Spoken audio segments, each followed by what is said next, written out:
Thank you very much. My question is the Minister representing the Prime Minister, Senator Wong. The Prime Minister has stated that an Indigenous voice to Parliament will consult Aboriginal and Torres Strait Islander people on matters that affect them. If that's the case, will you please provide the Australian people and me with the government's list of all the matters which don't affect Aboriginal and Torres Strait Islander people? Before we continue, do us a little favour by subscribing to the channel, because over 98% of you watching haven't subscribed. It costs you nothing, not even a penny, to join this channel. Have you subscribed? Thanks so much. Hanson, I appreciate your position on the voice, and I think you've made that clear, and probably no answer I will give you will satisfy you, because I think you have made your opposition to this clear. I would make this point.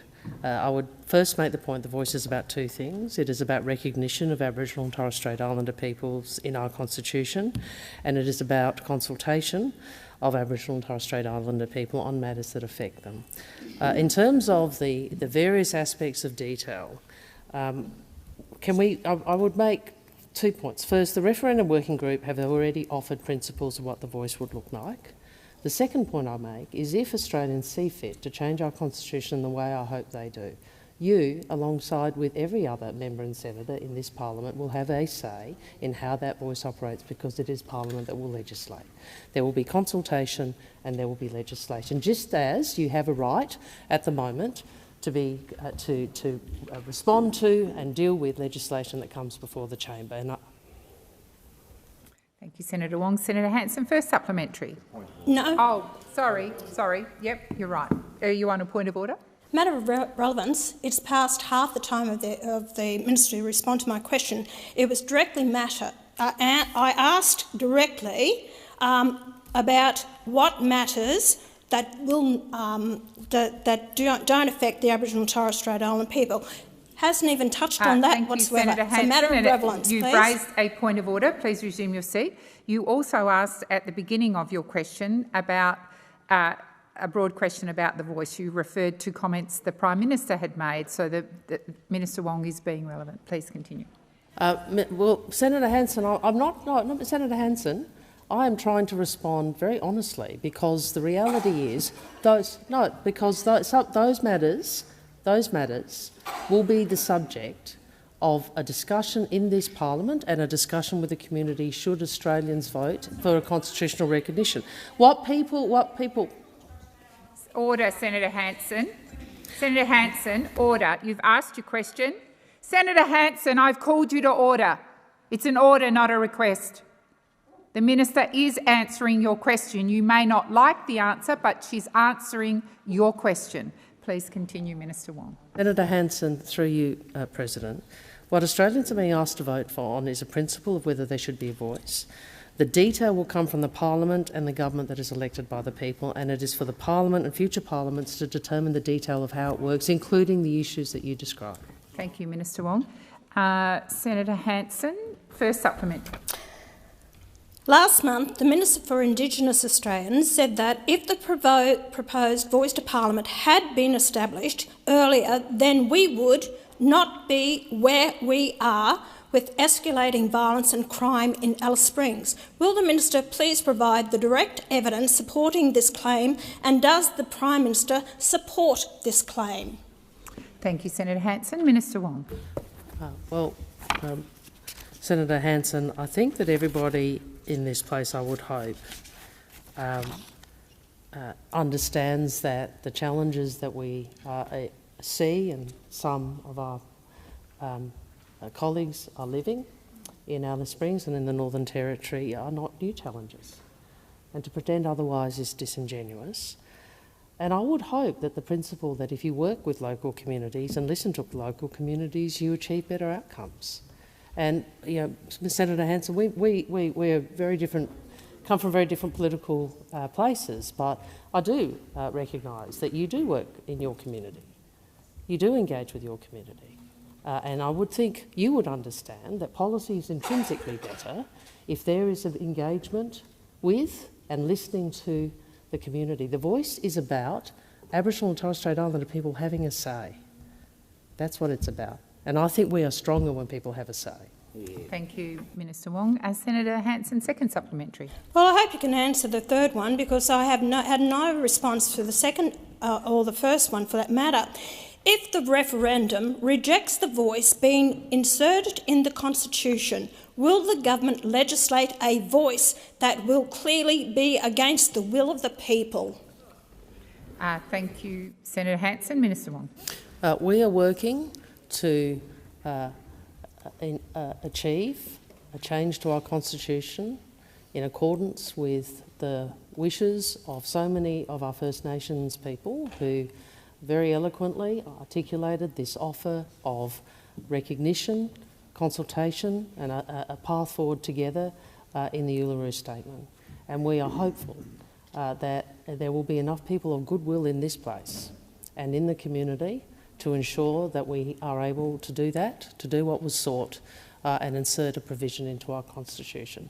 That is what we are doing. So, Minister Wong, please resume your seat. Senator Hanson.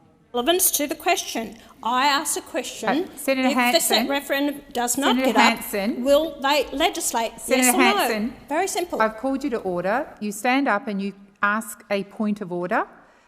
You talked about the outcome of the referendum, and that is exactly what the Minister is referring to. Please continue, Minister.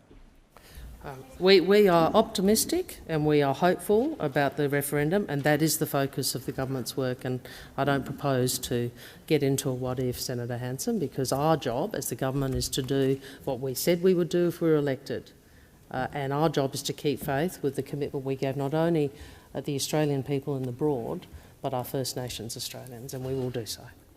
It was supposed to be a simple exchange, a routine moment inside Parliament.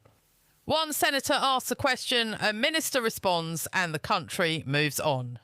But what unfolded this week between Pauline Hanson and Penny Wong quickly turned into something far more uncomfortable and, depending on who you ask, deeply revealing. Senator Hanson rose with a question that, on the surface, seemed straightforward. She pointed to the government's repeated claim that the proposed voice to Parliament would provide advice on matters affecting Aboriginal and Torres Strait Islander people. Then she asked the obvious follow-up. If that's the case, can the government list the matters that don't affect them? It wasn't a trick question.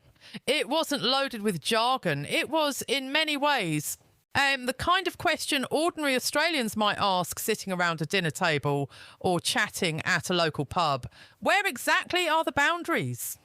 But instead of a clear answer, what followed was something else entirely. Minister Wong stood, composed as always, and began by acknowledging a group of Indigenous leaders present in the gallery. She spoke about their advocacy, their presence in Canberra, and the broader significance of recognition. It was respectful, measured, and politically polished. But it wasn't an answer. As she continued, Wong shifted into familiar territory, describing the voice as being about two key ideas: recognition in the Constitution and consultation on matters affecting Indigenous Australians. Again, nothing controversial. In fact, it echoed the government's core messaging, led by Prime Minister Anthony Albanese, and still the original question remained untouched. Hanson, clearly unsatisfied, tried to bring the focus back. The question wasn't about the philosophy of the voice. It wasn't about its intent. It was about its scope.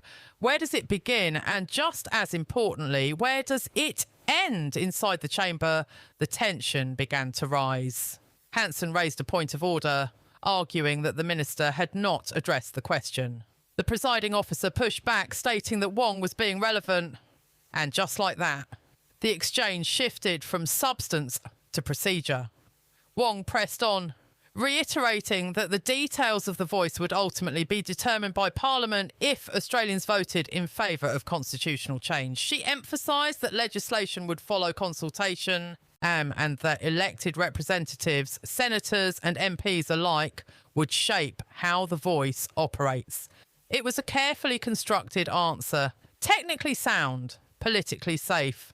But again, it didn't directly address the core of Hanson's question. And that's where the frustration started to spill over.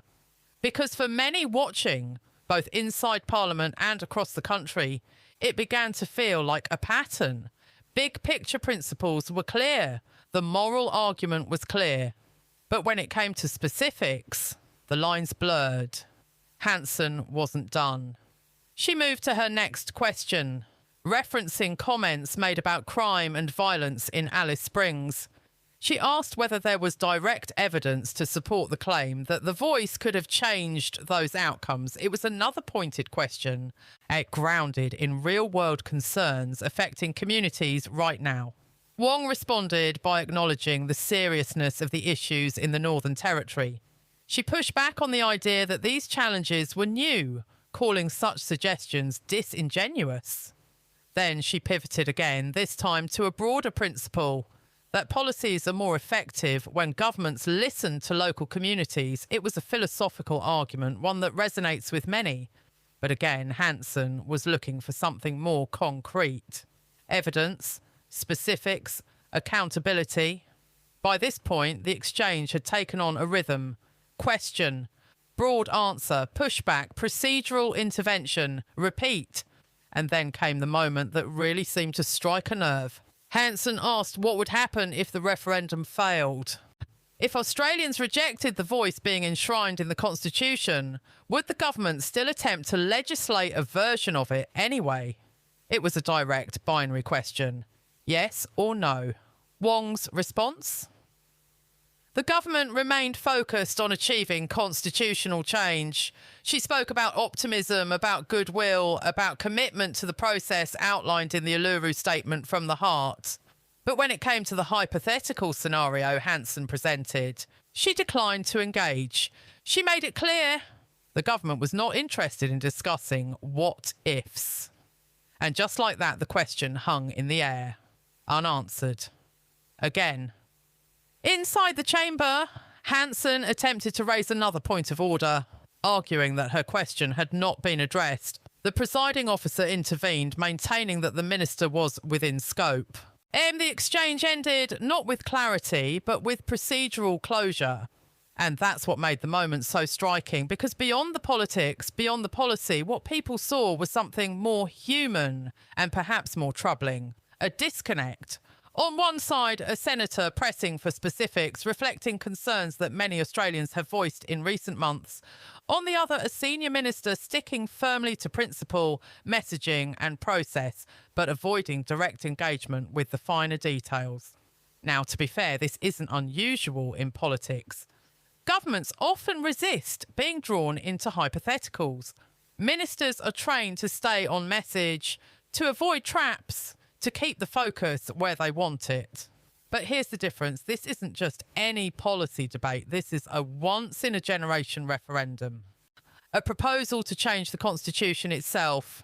And with that comes a level of scrutiny and expectation that goes beyond standard political exchanges. Australians aren't just asking what the voice stands for. They're asking how it works, where its limits are, what it means in practice. And when those questions don't get clear answers, frustration builds. You can already see it playing out beyond Parliament. And on social media, clips of the exchange started circulating within hours. Some users praised Wong for staying composed and focused on principle. Others criticised what they saw as evasiveness. Commentators weighed in. Some argued that Hanson's questions were valid and deserved direct answers. Others dismissed them as political grandstanding. Meanwhile, community discussions from city cafes to regional towns echoed the same theme: clarity. Because for many Australians, this isn't about ideology. It's about understanding what they're being asked to vote on. And right now, moments like this aren't making that any easier. Even within political circles, the exchange has sparked conversation. Opposition figures have seized on it, arguing that the government has failed to provide sufficient detail about the voice. Government supporters, on the other hand, maintain that the framework is intentionally flexible, that specifics should be shaped by Parliament over time. It's a fundamental tension: certainty versus flexibility, detail versus principle. And it's playing out in real time, right in front of the public. Internationally, the debate is also drawing attention. The observers are watching how Australia navigates this moment, how it balances recognition, consultation and constitutional change. For some, it's seen as a progressive step forward. For others, it raises questions about governance and clarity. But back home, the focus remains firmly on what Australians will decide. Because at the end of the day, that's what this all comes down to. A vote, a choice, and a question that, at least for now, still feels unanswered. So here's where things stand. A senator asked a simple question. A minister responded, but not directly. The chamber moved on, but the conversation didn't, and maybe that's the real story here. Not just what was said, but what wasn't. Not just the answers given, but the answers avoided. Because in a debate this important, silence can be just as powerful as words. So what do you think? Was this a case of careful political messaging or a missed opportunity for transparency? Are Australians getting the clarity they need, or are the details still too vague? And when it comes time to vote, will moments like this matter? Drop your thoughts below. Share this with someone who's following the debate. And if you want more breakdowns like this, straight, unfiltered and cutting through the noise, make sure you're subscribed.